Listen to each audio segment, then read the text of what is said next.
सभी को नमस्कार। मैं जितेश कुमार जांगीड़, सहायक आचार्य चित्रकला, सर्वप्रथम आप सभी का ऑनलाइन ई क्लासरूम में हार्दिक स्वागत करता हूं। जैसे कि हम बीए प्रथम वर्ष के चित्रकला विषय की इकाई तृतीय के अध्याय चित्रकला के तत्वों का अध्ययन कर रहे हैं, जिसमें हम चित्रकला के तीसरे तत्व रंग का अध्ययन कर रहे हैं। पूर्व के भाग में हमने रंग के गुणों का अध्ययन किया। रंग के 3 गुण होते हैं। पहला रंगत, और इसके पश्चात हमने अध्ययन किया दूसरा जो गुण है मान का। रंगत और मान की हमने चित्रों के माध्यम से आप सभी को विस्तार से जानकारी दी, जिसको आप भली भांति समझ गए होंगे। आज हम पढ़ेंगे जो तीसरा गुण है सघनता। वर्ण की सघनता उसकी शुद्धता की द्योतक है। मतलब जो रंग है वो कितना शुद्ध है, वो वही उसकी जो सघनता है वो कहलाएगी कि रंग कितना सघन है। जितना शुद्ध होगा तो वो उतना ही जो रंग है वो सघन होगा। अर्थात जब रंग में काले अथवा सफ़ेद रंग का मिश्रण न किया जाए, मतलब उसमें न तो कोई काला रंग मिलाया जाएगा और ना ही उसमें कोई सफ़ेद रंग मिलाया जाएगा।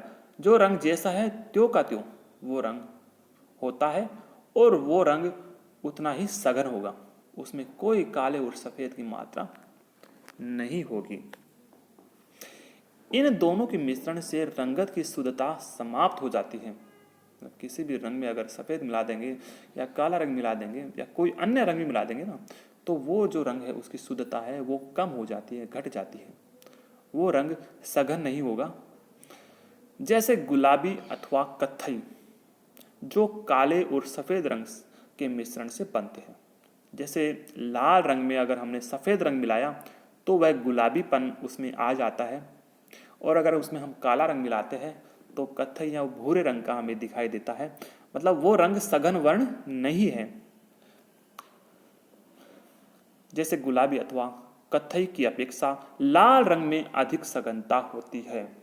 ठीक है, तो इसमें लाल में अगर काले और सफ़ेद को नहीं मिलाएंगे ना, वो जैसा रहेगा जैसे लाल रंग है, तो वो लाल रंग अधिक सघन होगा क्योंकि इसमें सघनता अधिक है, क्योंकि वह शुद्ध लाल रंग है। इस प्रकार जितना तीव्र व प्रखर रंग होगा उसमें उतनी ही सघनता अथवा शुद्धता होगी।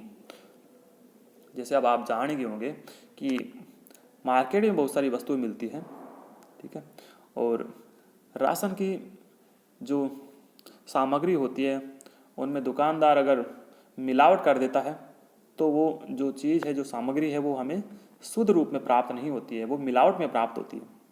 तो इसमें रंगों में भी ऐसा ही है कि कोई भी रंग में किसी प्रकार की कोई मिलावट ना हो। जो रंग जैसा है वो पेवर है, वो शुद्ध है, वो सघन है। ठीक है, अतः जो सघनता है वो शुद्धता की द्योतक भी है। अतः किसी भी वर्ण में तटस्थ अथवा धूमिल रंग मिलाकर उसकी सघनता को कम किया जा सकता है। अगर उसमें कोई भी काला और सफ़ेद रंग मिलाएंगे ना तो उसकी सघनता कम होगी। तो अब आप समझ गए होंगे कि सघनता क्या होती है। इस चित्र के माध्यम से आप समझिए। मैंने आपको पहले भी बताया था, जैसे कि लाल रंग है तो उसमें हमने अगर एक तरफ सफ़ेद रंग मिलाया है, आप देखिए ये जो लाल रंग है इसमें एक तरफ सफ़ेद रंग मिलाया गया है और एक तरफ इसमें मिलाया गया है काला। तो सफ़ेद रंग मिलाने से यह जो रंग है ये गुलाबी रंग आपको दिखाई देगा और इधर यह भूरा रंग आपको दिखाई दे रहा है। इस तरीके से जो लाल रंग है इसमें कोई मिलावट नहीं है, ये शुद्ध रंग है। तो इस प्रकार से जो मध्य वाला जो लाल रंग है ये जितना शुद्ध होगा उतना ही सघन होगा। लेकिन एक तरफ काला रंग मिलाएंगे, एक तरफ इसमें अगर सफ़ेद मिलाएंगे तो इसमें शुद्धता जो है इसकी कम हो जाएगी। ठीक है, तो यह रंग की शुद्धता का द्योतक है। आप अच्छे से समझ गए होंगे। जो रंग जैसा है, जितना प्योर होगा, जितना शुद्ध होगा, वो उतना ही सघन होगा। इस प्रकार रंगत रंग का नाम है। ठीक है, कोई भी रंग है उसका नाम उसकी रंगत के हिसाब से ही हम पता लगाते हैं। मान रंग के हल्केपन और गहरेपन को कहते हैं, और सघनता रंग की शुद्धता और रंग की तीव्रता है। ठीक है, यह मुख्य जानकारी जो है इसका आप सभी ध्यान रखें। अब हम पढ़ेंगे वर्ण का वर्गीकरण। कितने प्रकार के जो रंग है होते हैं।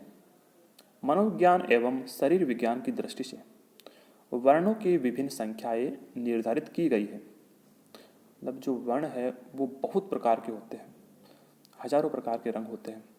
हमें नाम भी नहीं पता बहुत से रंगों का, तो क्योंकि एक रंग में ही अन्य रंग मिला मिला के बहुत से रंग प्राप्त कर लेते हैं। तो कला रचना के अंतर्गत होने वाले वर्ण प्रयोगों के आधार पर वर्ण वर्गीकरण को निम्न प्रकार से समझा जा सकता है। अब रंगों का भी एक अपना विज्ञान है। मूल रंग तो बहुत थोड़े होते हैं, शुद्ध रंग जो होते हैं वो बहुत कम होते हैं, लेकिन जो मिश्रित रंग होते हैं उसमें हम एक दूसरे रंग को मिलाकर के असंख्य रंग हम बना लेते हैं, तो बहुत से रंग हमें प्राप्त होते हैं। लेकिन हम यहाँ पे पढ़ेंगे रंगों के प्रकार में। पहला है प्राथमिक अथवा मुख्य रंग, इसको प्राइमरी कलर्स भी बोलते हैं। ये प्राथमिक रंग क्यों होते हैं पहले पढ़ेंगे इसको। मुख्य वर्ण 3 है, वो है लाल, पीला और नीला। ये 3 रंग जो है इनको आप अच्छे से ध्यान रखना कि ये तीनों रंग ही मुख्य रंग कहलाते हैं। अब लाल, पीले और नीले को हम मुख्य रंग क्यों कहते हैं? ये जो है ये पदार्थ के रंग है, और मुख्य रंग वे होते हैं जो किसी मिश्रण से नहीं बनाए जाते। मतलब इनमें किसी प्रकार की कोई मिलावट नहीं है, ये पूरी तरह से शुद्ध है, पूरी तरह से सघन है, इनका स्वयं का अपना एक अस्तित्व है। बल्कि इनके मिश्रण से हम अनेक प्रकार के जो रंग है, अनेक प्रकार की रंगतें वो प्राप्त करते हैं, तथा इन तीनों को मिला देने से धूमिल रंग जो है वो हमें प्राप्त होते हैं। अब आप समझ गए होंगे जो मुख्य रंग होते हैं, जो प्राथमिक या प्राइमरी रंग होते हैं, वो 3 रंग होते हैं, लाल, पीला और नीला। बस ये तीनों ही मुख्य रंग होते हैं, और हमें प्रकृति से ये रंग सीधे प्राप्त होते हैं, और ये रंग पूरी तरह शुद्ध होते हैं, सघन होते हैं, इसलिए इनको मुख्य रंग कहते हैं। और इन तीनों ही रंगों को आपस में मिलाकर के हम और अन्य प्रकार के जो रंग है वो प्राप्त कर सकते हैं। अगर हम इन्हीं रंगों में काला और सफेद और अन्य रंग मिलाएंगे ना, तो असंख्य रंग प्राप्त होंगे। तो रंगों की जो प्राथमिक जो कैटेगरी है उसमें 3 रंग आते हैं, लाल, पीला और नीला। आपके सामने ये तीनों रंग एक चक्र के रूप में मौजूद है। इस वर्ण चक्र में आप देखिए कि सबसे नीचे जो रंग है वो पीला रंग है,